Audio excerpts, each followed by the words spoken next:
सरकारने औषधावरील वस्तू व सेवा कर जीएसटी कपात करण्याचा निर्णय घेतल्याने आता ग्राहकांना जुन्या किमतीत असलेली औषधे नवीन दरात मिळणार असल्याने ग्राहकांना व रुग्णांना दिलासा मिळणार आहे।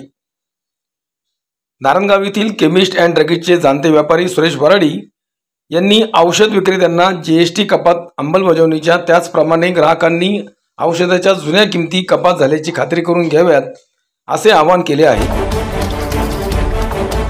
सुधारित दरानुसार औषधे येण्यास वेळ लागणार असला तरी जुनी औषधे नवीन दरानुसार मिळणार असल्याने औषध विक्रेत्यांनी सांगितले।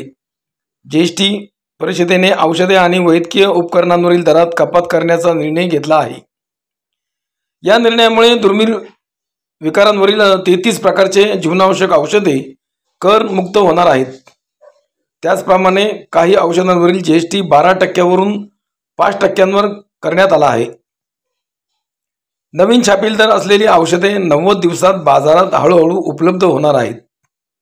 मात्र सरकारच्या निर्णयानुसार 22 सप्टेंबर पासूनच ग्राहकांना कमी झालेल्या दराचा लाभ देणे बंधनकारक आहे।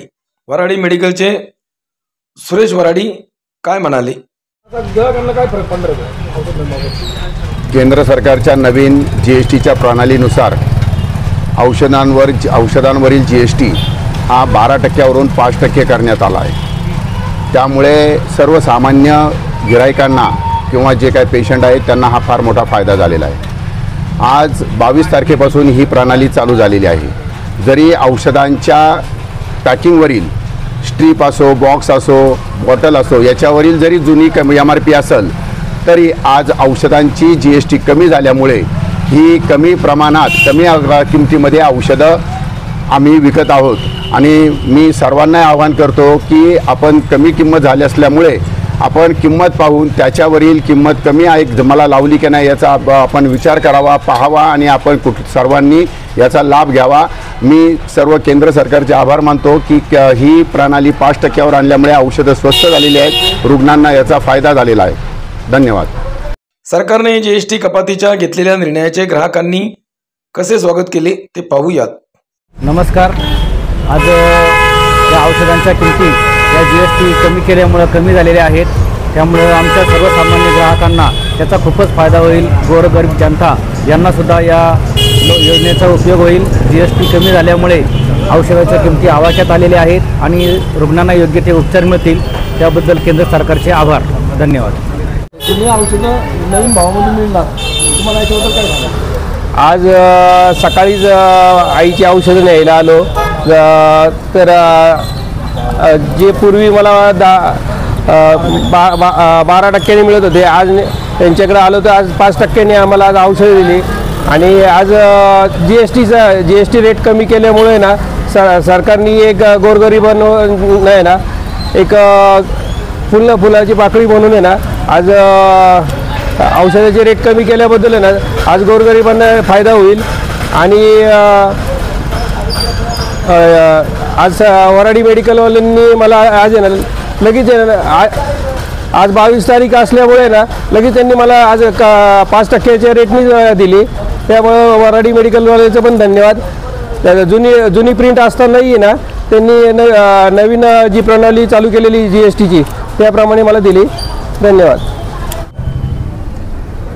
सर्व ग्राहकांना महेश शिंदे काय म्हणाले? मी असं सांगू इच्छितो की दिनांक 22 म्हणजे आजपासून सर्व औषधे जी 12% वर्गातील आहेत किंवा 18% वर्गातील आहेत, ही दिनांक 22 म्हणजे आजपासून ही स्वस्त झाली असं म्हणण्यापेक्षा काही प्रमाणात त्यांचे दर कमी झालेले आहेत, MRP कमी झालेले आहे। तरी सर्व ग्राहकांना मी अशी नम्र विनंती करतो की ज्या वेळेला आपण दुकानात जाल कुठल्याही तर आपण दुकानदाराला विनंती करून किंवा दुकानदाराने सुद्धा ग्राहकांना ज्या प्रमाणात ती औषधे कमी झालेले आहेत त्या प्रमाणात ती औषधे कमी करून ग्राहकांना वितरित करावीत, द्यावीत अशी मी कळकळीची एक नारायणगावचा सुजाण नागरिक तसेच chemist association of Pune district या नात्याने तसेच जुन्नर आंबेगाव खेड केमिस्ट असोसिएशनचा एक सदस्य या नात्याने सर्व केमिस्टलाही आव्हान करतो आणि सर्व जे ह्या वर्गात येतात त्या सर्व व्यापाऱ्यांनी आवाहन करतो की आपण ग्राहकांना कमी झालेल्या दरांमध्ये औषधे वितरित करावीत। धन्यवाद। म्हणजे जुने जर दर बरे असले तरी ते कमी होतील, नवीन दरातच मिळणार. जुने जेही दर असतील, जेही MRP असेल, समजा 12% जर MRP असेल तर त्याचे 6.25% म्हणजे 5%मध्ये जर ते वर्गित झालेला असेल तर त्याची 6.25% ही MRP कमी झालेली आहे. एखादी वस्तू 18% GSTची असेल तर तिची 11.2 याप्रमाणे MRP कमी झालेली आहे. 28%ची असेल तर ती 18%मध्ये कन्वर्ट झालेली आहे. त्याचे काही प्रमाणात दर कमी झालेले आहेत. तर पूर्ण सगळ्या व्यापाऱ्यांना ही विनंती करतो की आपण ह्या कमी झालेल्या दरांमध्ये औषधं असेल किंवा इतर वस्तू असतील या वितरित करून केंद्र सरकारने जो हा नवीन ग्राहकांसाठी लाभदायक किंवा GST कमी करून जो कायदा आणलेला आहे या कायद्याची अंमलबजावणी करावी आणि केंद्र सरकारला सहकार्य करावे.